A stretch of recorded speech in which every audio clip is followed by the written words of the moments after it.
We've all heard about the things people see and experience inside hospital walls. We've all had moments, even small ones, that make us pause and think after walking out the door at night once we're safely home. But what about the stories and experiences we've lived through or heard about? Whether it's just an hour of waiting for a loved one, or entire nights where these experiences completely steal our peace. So grab a drink of your choice. Let's forget about the outside stress for a little while and join us. Our first story comes from Abby Santillan. I was hospitalized for 3 days at the maternity ward because I had just given birth to my son. My bed was right next to the hallway, so I could clearly see who was passing by. Even out of the corner of my eye, I could tell whether it was nurses, doctors, cleaning staff, or other patients. From the very first night, a fellow patient in the bed next to mine, someone I talked to throughout my 3-day stay, and who made those days much more bearable, saw the hallway lights go out. I couldn't see clearly, but there were repeated shadows passing by. One of us didn't say anything, thinking it could just be a hospital glitch, fatigue, or something else. But on the second night, around 11, we were talking when both of us saw what looked like a very faint white shadow pass right in front of our beds. It moved at a pace that was neither slow nor rushed, as if taking its time. It headed toward the bathroom, went in, and we never saw it come out. This time, there was no denying it. We both saw the same thing. Neither of us knew what to say, but without a doubt, we couldn't sleep that night or the next. I send a hug to that girl, wherever she is. The next story was shared by someone who wished to remain anonymous, which we fully respect and appreciate. They said, "I stayed a few days at Clinic 25 in Monterrey to take care of my mother-in-law. The days went by normally. Doctors came by to check on her during the day. Nurses brought her medications, and we rested at night. This continued until she got better, and we could take her home. On one of the last nights, in the middle of the night, we heard a loud wailing. So intense, it gave me chills just thinking about it. I had never heard anything like it before, and never so clearly. While the hospital night staff rushed through the halls, checking each room, asking who it was, or if anyone needed help, suddenly, the entire floor went completely dark. Not even the emergency lights came on. It lasted only a few seconds, but when the lights came back on, we soon learned that a woman had passed away in the neighboring room, where they had already checked and found nothing.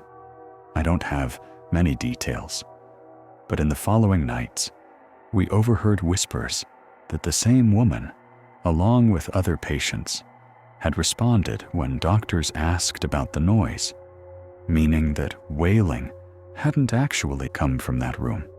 Our next story comes from Lupita Guzman. Good evening. I'd like to share 2 experiences, one that happened to me personally, and another from my friend. I was hospitalized at the maternity ward, assigned to the isolation area, because I had suffered severe burns in an accident at home. Thankfully, I recovered quickly and without complications. But one night, while I was there, I started hearing noises coming from the bathroom in my room. It sounded like something was moving things around, like it was searching for something. They weren't throwing anything, just moving things a lot. And I knew no one was there, because I could clearly see if anyone came in or out of that door. At that moment, a nurse came in to check on me, to see if I needed anything, and she heard it too. She asked from outside, not really concerned, if anyone was inside or if I needed help. I told her no one had come in, and she looked at me confused before heading to the bathroom.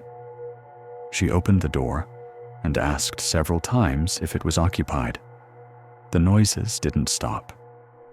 The nurse had to fully open the door. It wasn't locked, and realized the room was completely dark. The sounds stopped, and we both realized there was absolutely no one inside. My second experience, shared by my friend, happened when she was hospitalized in critical condition at Clinic 17, where she stayed for over a month. She told me that during the first week, the nights were completely normal. She got used to the rhythm of the hospital staff, so she could relax and sleep without any problems, surrounded by the silence of the room and hallways.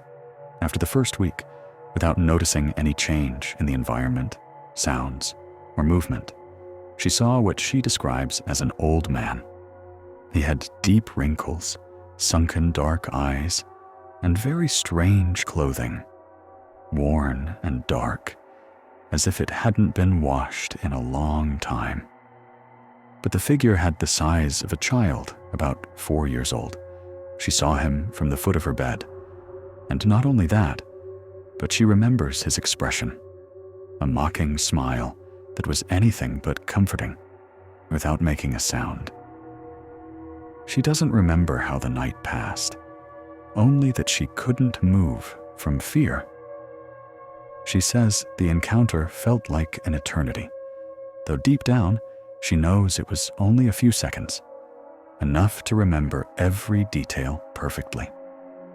From that night on, she couldn't feel at ease for the rest of her stay, though she never saw him again.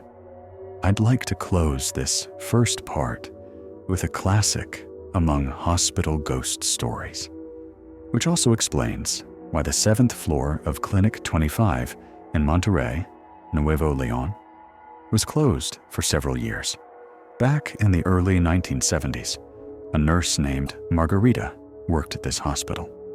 She often fought with her husband because she spent too much time working and neglected him and their 2 young daughters. One day, one of her daughters had an accident, and Margarita wasn't there during the medical intervention because she was on duty at the hospital. 2 inexperienced nurses treated the girl, and due to their lack of experience, they worsened her injuries until she passed away. This event devastated Margarita and her family even further, eventually leading her husband to leave her. Feeling cursed by her work, she began taking out her anger on patients, giving them incorrect medications in lethal doses. This went on for several years, and nobody could explain the deaths on that floor. Until one day, a doctor discovered what Margarita was doing and reported it. When authorities arrived, she had locked herself in a supply room and injected herself with multiple doses to end her life.